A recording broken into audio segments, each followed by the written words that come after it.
আপুনি জানেনে হাড়ৰ গাঁঠিৰ বিষৰ পৰা উপশম পাবলৈ নিয়মিতভাৱে কোনবোৰ ফল খাব লাগে? কিমান বছৰ বয়সৰ পিছত মানুহৰ উচ্চতা কমি আহে? কোনটো ভিটামিনৰ অভাৱত চুলি বগা হৈ যায়? এনেকুৱা ধৰণৰ আৰু কিছুমান নজনা প্ৰশ্নসমূহৰ উত্তৰ জানিবলৈ আমাৰ লগতে ভিডিঅ'টোৰ শেষলৈকে থাকিব বুলি আশা ৰাখি ভিডিঅ'টো আৰম্ভ কৰিছোঁ।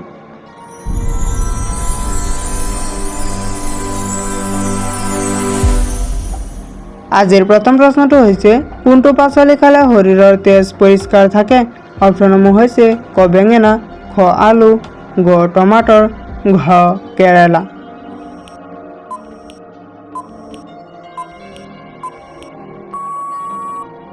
ইয়াৰ ভিতৰত শুদ্ধ উত্তৰটো হ'ব অপশ্যন ঘ কেৰেলা। কেৰেলা খালে শৰীৰৰ তেজ পৰিষ্কাৰ থাকে। আমি আহিছোঁ পৰৱৰ্তী প্ৰশ্নটোলৈ। কমলাত কি ভিটামিন পোৱা যায়? অপশ্যনসমূহ হৈছে ক ভিটামিন B12, খ ভিটামিন ই, গ ভিটামিন চি, ঘ ভিটামিন ডি।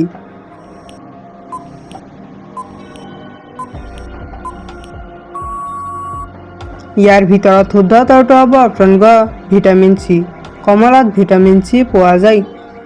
আমি আহিছোঁ পৰৱৰ্তী প্ৰশ্নটোলৈ। কি খাদ্য খোৱাৰ পিছত পানী খালে পেট বেয়া হ'ব পাৰে? অপশ্যনসমূহ হৈছে ক টেঙা খাদ্য, খ মিঠা খাদ্য, গ তিতা খাদ্য, ঘ নিমখীয়া খাদ্য।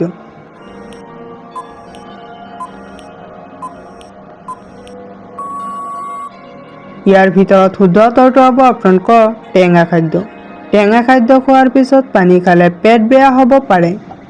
আমি আহিছোঁ পৰৱৰ্তী প্ৰশ্নটোলৈ। শীতকালত নেমুৰ লগত মৌ খালে কোনটো ৰোগ নিৰাময় হয়? অপশ্যনসমূহ হৈছে ক ডিঙি বিষ, খ মূৰৰ বিষ, গ এলাৰ্জি, ঘ হাঁপানি।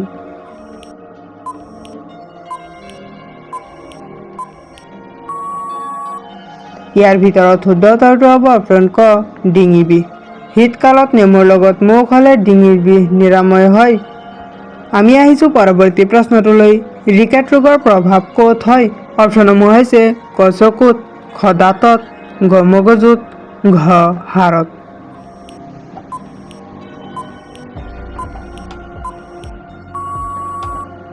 ইয়াৰ ভিতৰত শুদ্ধ উত্তৰটো হ'ব অপশ্যন ঘ হাড়ত।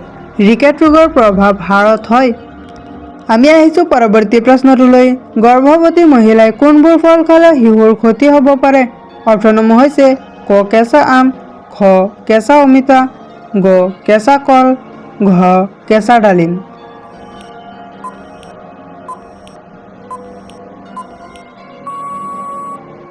ইয়াৰ ভিতৰত শুদ্ধ উত্তৰটো হ'ব অপশ্যন খ কেঁচা অমিতা। গৰ্ভৱতী মহিলাই কেঁচা অমিতা খালে শিশুৰ ক্ষতি হ'ব পাৰে। আমি আহিছোঁ পৰৱৰ্তী প্ৰশ্নটোলৈ। কোনটো পাতৰ ৰসে ডায়েবেটিছ সোনকালে হ্ৰাস কৰে? অপশ্যনসমূহ হৈছে ক তুলসীৰ পাত, খ জলকীয়াৰ পাত, গ নিমৰ পাত, ঘ জলপাইৰ পাত।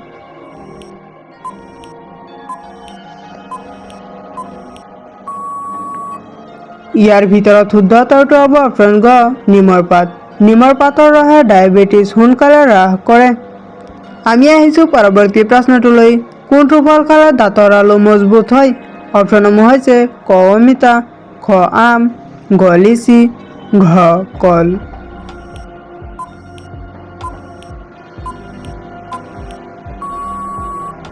ইয়াৰ ভিতৰত শুদ্ধ উত্তৰটো হ'ব অপশ্যন ক অমিতা। অমিতা ফল খালে দাঁতৰ আলু মজবুত হয়। আমি আহিছোঁ পৰৱৰ্তী প্ৰশ্নটোলৈ। কোনটো ফল খালে চুলি দ্ৰুত গতিত বৃদ্ধি হয়? অপশ্যনসমূহ হৈছে ক লিচি, খ আম, গ অমিতা, ঘ আপেল।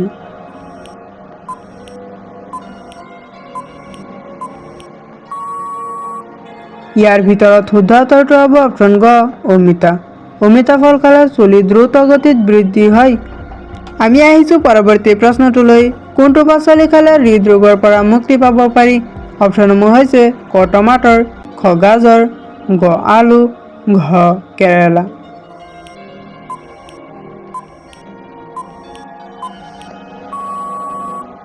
ইয়াৰ ভিতৰত শুদ্ধ উত্তৰটো হ'ব অপশ্যন খ গাজৰ।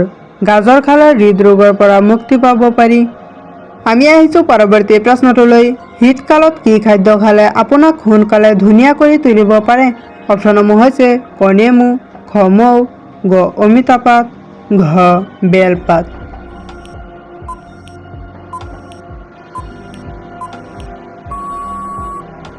ইয়াৰ ভিতৰত শুদ্ধ উত্তৰটো হ'ব অপশ্যন ক নেমু।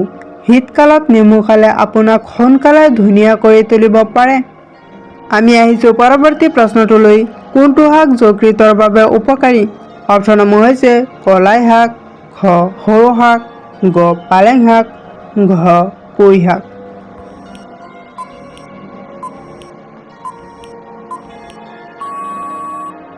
ইয়াৰ ভিতৰত শুদ্ধ উত্তৰটো হ'ব অপশ্যন গ পালেং শাক। পালেং শাক যকৃতৰ বাবে উপকাৰী। আমি আহিছোঁ পৰৱৰ্তী প্ৰশ্নটোলৈ।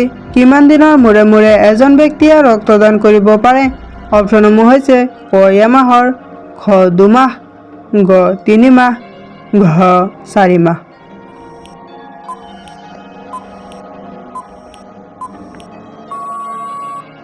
ইয়াৰ ভিতৰত শুদ্ধ উত্তৰটো হ'ব অপশ্যন গ 3 মাহ।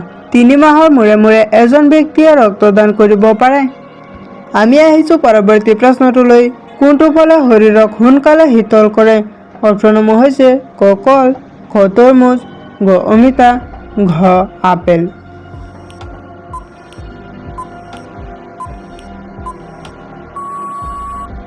ইয়াৰ ভিতৰত শুদ্ধ উত্তৰটো হ'ব অপশ্যন খ তৰমুজ। তৰমুজ ফলে শৰীৰক সোনকালে শীতল কৰে। আমি আহিছোঁ পৰৱৰ্তী প্ৰশ্নটোলৈ। হাড়ৰ গাঁঠিৰ বিষৰ পৰা উপশম পাবলৈ নিয়মিতভাৱে কোনবোৰ ফল খাব লাগে? অপশ্যনসমূহ হৈছে ক আপেল, খ ব্লুবেৰী, গ চেৰী ফল, ঘ ড্ৰেগন ফ্ৰুট।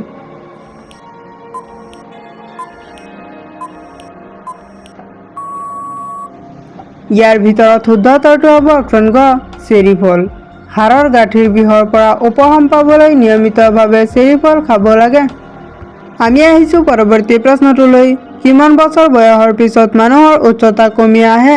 অপশ্যনসমূহ হৈছে ক 30 বছৰ, খ 40 বছৰ, গ 50 বছৰ, ঘ 60 বছৰ।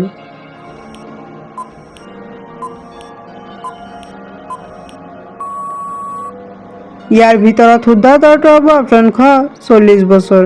40 বছৰ বয়সৰ পিছত মানুহৰ উচ্চতা কমি আহে। আমি আহিছোঁ পৰৱৰ্তী প্ৰশ্নটোলৈ। কোনটো ফল খোৱা চকুৰ বাবে ভাল? অপশ্যনসমূহ হৈছে ক মধুৰিআম, খ আপেল, গ কমলা, ঘ কঁঠাল।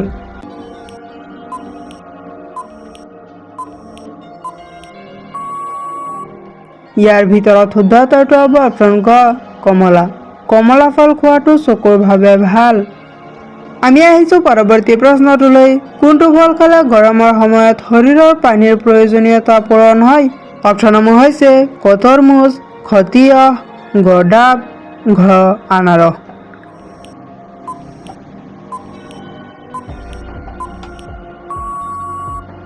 ইয়াৰ ভিতৰত শুদ্ধ উত্তৰটো হ'ব অপশ্যন ক তৰমুজ।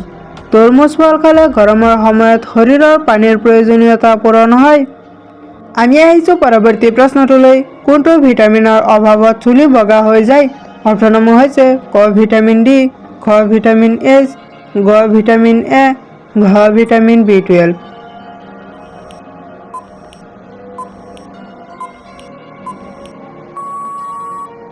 ইয়াৰ ভিতৰত শুদ্ধ উত্তৰটো হ'ব অপশ্যন ঘ ভিটামিন B12।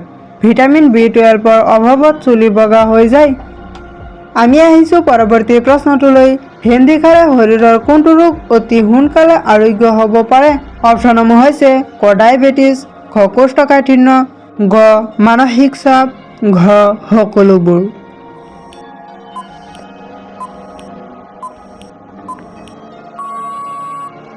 এই প্ৰশ্নটো তোমালোকৰ বাবে ৰাখিছোঁ। যদি ইয়াৰ শুদ্ধ উত্তৰটো তোমালোকে জানা তেনেহ'লে কমেণ্টত জনাই দিবা। ভিডিঅ'টো শেষলৈকে দেখাৰ বাবে ধন্যবাদ। যদি ভিডিঅ'টো ভাল লাগিছে তেনেহ'লে এটা লাইক কৰি দিব আৰু যদি এনেকুৱা ধৰণৰ আৰু কিছুমান নজনা প্ৰশ্নসমূহৰ উত্তৰ জানিব বিচাৰে তেনেহ'লে আমাৰ চেনেলটো ছাবস্ক্ৰাইব কৰি ৰাখিব। Thank U.